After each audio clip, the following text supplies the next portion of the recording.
HIV, human immunodeficiency virus. HIV has existed in the U.S. since the mid to late 1970s. In 2015, there were approximately 40,000 cases in the U.S., 2.1 million cases worldwide.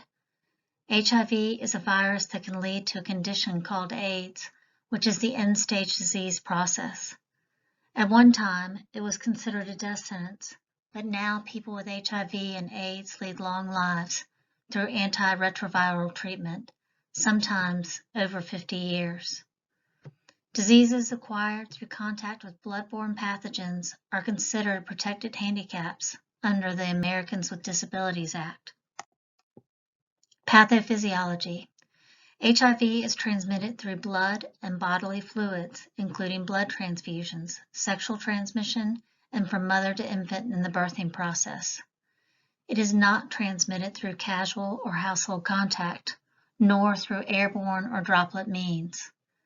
Unless they contain blood, saliva, tears, sweat, urine, stool, vomitus, nasal secretions, and sputum do not transmit blood-borne disease.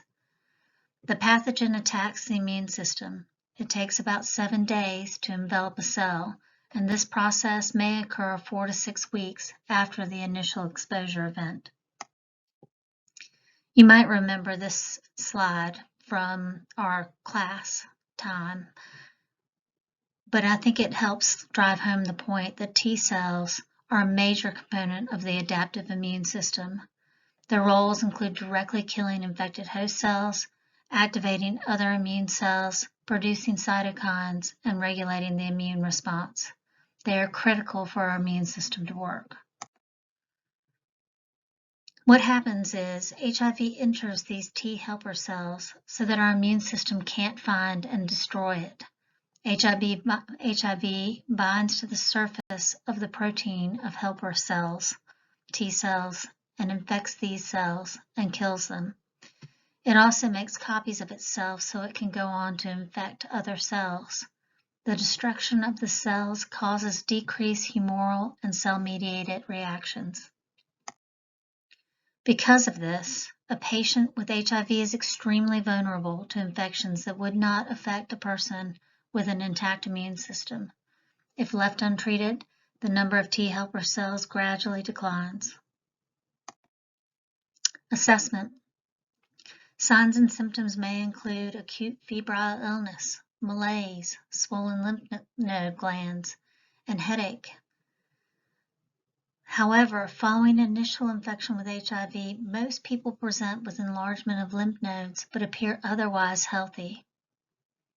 Antibodies can be detected in the blood, usually within 3 months, but there is a rapid test.